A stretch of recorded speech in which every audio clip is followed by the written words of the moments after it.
भला किसी का कर न सको तो बुरा किसी का मत करना। पुष्प बन कर रह न सको तो कांटे बन कर मत रहे। In continuation of our parts, first of all, good morning to all of you. Here we are dealing with the part of this retrosynthesis, synthesis analysis followed by synthesis. As we can say, this retrosynthesis. If we are in this target molecules, suppose if we are having the target molecule is C double bond O, CH2, this nitrogen and this one alkyl group, it may be methyl group or ethyl group or phenyl group. So this is the target molecules, how, which is analysis. What is the plan of analysis? What is the plan of analysis of such types of the molecules? इसका analysis plan क्या होगा?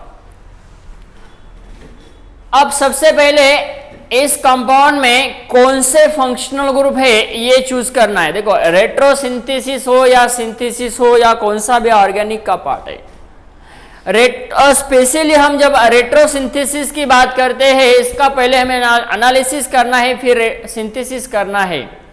सबसे पहले इस compound में कौन सा functional group है ये पहले चूज करो।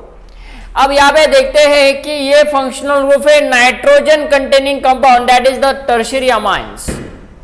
यहाँ पे tertiary amine nitrogen containing amines, ये टर्शियरी अमाइंस है और यहाँ पे carbonyl as a functional group है। तो ये मॉलिक्यूल कैसे बनता है, कैसे प्रिपेयर होता है, how to synthesis, how to prepare. तो यहां पे देखो जब हम इसको अल्फा, ये कार्बन इस फंक्शनल ग्रुप का अल्फा, ये प्रिंसिपल फंक्शनल ग्रुप है, इसका अल्फा ये और इसका वाला ये वाला beta. So this one alpha, this one is a beta. Beta पे टर्शियरी अमाइन है तो इसको क्या कहते हैं, beta amino carbonyl compound. So this is the name of such types of the compound, beta amino carbonyl compound. अब हमें यह भी पता होना चाहिए कि हमारे पास जो भी बल्क मतलब ग्रुप मतलब जो पार्ट ऑफ द सिंथेसिस है, as you can see the name reaction. तो नेम रिएक्शन ऐसे कौन से होता है, हमारे पास उसका स्टार्टिंग रिएक्टेंट और प्रोडक्ट भी अवेलेबल होना चाहिए ताकि हम उसे आसानी से एनालिसिस कर सकते हैं। अब देखो ऐसा कौन सा रिएक्शन है ऑर्गेनिक सिंथेसिस में, ऐसा कौन सा रिएक्शन है कि उसमें टर्शियरी अमाइंस और वो बीटा पे क्या है, अमाइंस कार्बोनिल फंक्शनल ग्रुप और अमाइन फंक्शनल ग्रुप एक ही कंपाउंड में होता है, वो कौन सा रिएक्शन है। चलो फॉर एग्जांपल हमें नहीं पता है, अब हम इसको ब्रेक करने का, डिस्कनेक्शन करने की बात करते हैं। देखो जब हम यहाँ पे सीसी डिस्कनेक्शन करते हैं या सीएन डिस्कनेक्शन करते हैं, चलो हम यहाँ पे पहले सीएन डिस्कनेक्शन करेंगे। जब हम इसका सीएन डिस्कनेक्शन करते हैं तो यहाँ पे नाइट्रोजन को हाइड्रोजन, ये सिंथेटिक इक्विवेलेंट आ सकता है और यहाँ पे ये जो कंपाउंड है, ये जो रिएजेंट हमें मिलेगा, this CH2 carries the negative charge.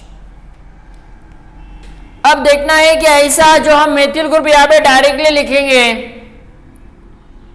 और यहां से सीसी बॉन्ड डिस्कनेक्शन करेंगे, ये पॉजिटिव है नेगेटिव है।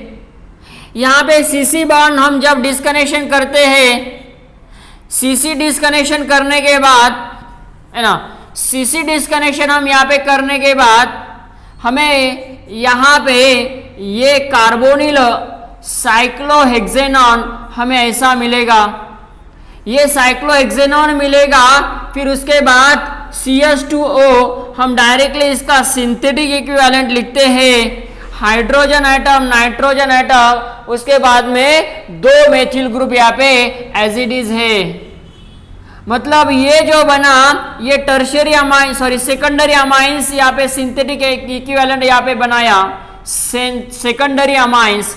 यहाँ पे कौन है, ये फॉर्माल्डिहाइड है, मतलब कार्बोनिल कंपाउंड है। यहाँ पे हम सीसी लिखते हैं और ये है हमारा again active methylene carbonyl compound. तो तीन रिएक्टर मॉलिक्यूल यहाँ पे हमने प्रिपेयर मतलब डिस्कनेक्शन बॉन्ड डिस्कनेक्शन करने के बात किए। अब हम यहाँ पे ऐसा बोल सकते हैं 1 time Cn and 1 time Cc।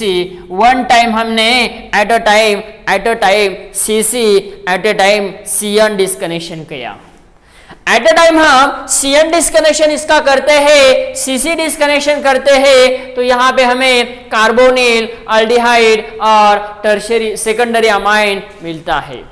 अब देखो इन तीनों को हम जब सिंथेसिस की बात करते हैं, इन तीनों की हम तीन रिएक्टेंट को हम साथ में मिलाते हैं। फॉर एग्जाम्पल फॉर्माल्डिहाइड है, यहाँ पे H+ करेंगे तो क्या मिलेगा, ये OH, ये पॉजिटिव चार्ज हाइड्रोजन होगा। इसके साथ हम सेकेंडरी अमाइन जो है हमारे पास डाइमेथिल अमाइन इसके साथ ट्रीट करेंगे। न्यूक्लियोफिलिक एडिशन यहाँ पे होता carbon hetero multiple bond, that is against an nucleophilic addition carbon hetero multiple bond.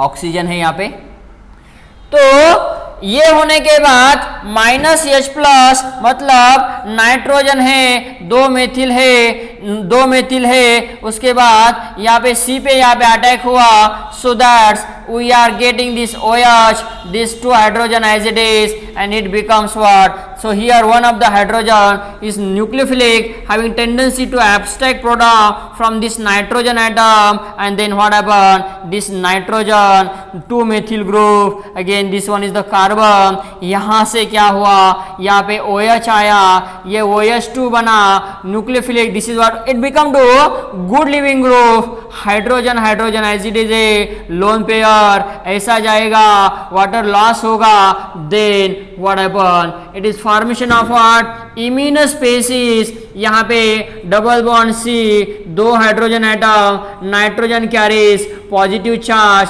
कौन सी स्पेसीज मिली यहाँ पे, इसको कहते हैं imine. So I am writing here imine, this is called as imine species. यहाँ पे इमीन स्पेसीज फॉर्मेशन हुआ। अब देखो ये जो इमीन स्पेसीज है, nitrogen dimethyl, nitrogen carries positive charge, again 2 hydrogen atoms, this is what it is react with what a cyclohexanon। तो यहाँ पे ये साइक्लोहेक्सेनॉन है, इसके साथ रिएक्शन होगा, again what happen, this is the enolisation, इसका इनोलाइजेशन हो जाएगा, OH बनेगा, ये बॉन्ड अटैक करेगा इस कार्बन से और ये आएगा, this is what, again this nitrogen atom methyl group, again this is CH2 again what, this is carbon and it becomes to what, this C double bond O as it is। So this types of the compound is called as what? It is called as alpha. This is known as, sorry, this carbon is alpha, this one is beta. So the name of compound it is called beta amino. So that is called as beta amino carbonyl compound. This is called as target molecule. तो ये कौन बना? Target molecule बना। So starting from here, this target molecule first is analysis, then we want to the formation of the active methylene compound formaldehyde secondary amine. In the plan of the synthesis we are, this is the carbonyl as a formaldehyde is treated in acidic condition, formation of here after loss of water molecule imine species. This imine species is treated with what? Carbonyl compound. This is goes to the formation of first, it is going to the formation of what? Enolization. Then what about? It goes to the enolization and formation of our final product, that is called as beta amino carbonyl compound. So this is one of the synthesis, as we can say analysis followed by synthesis. So what is the name of the reaction? Can you tell? This formaldehyde secondary amine and active methylene group, in presence of acidic condition and formation of what, a beta amino carbonyl compound. This types of the compound, it is the name of the reaction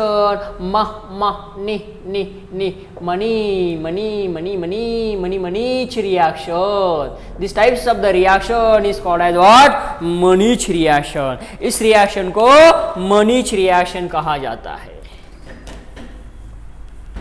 So as you can say, this is the retrosynthesis of Mannich reaction. अब देखो कुछ target molecule आपको दिए जाएंगे, उसका आपको analysis करना है. क्वेश्चन आपको पूछा जा सकता है.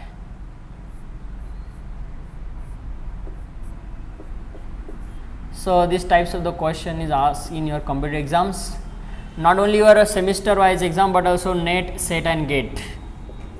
NET, SET as well as GATE exam.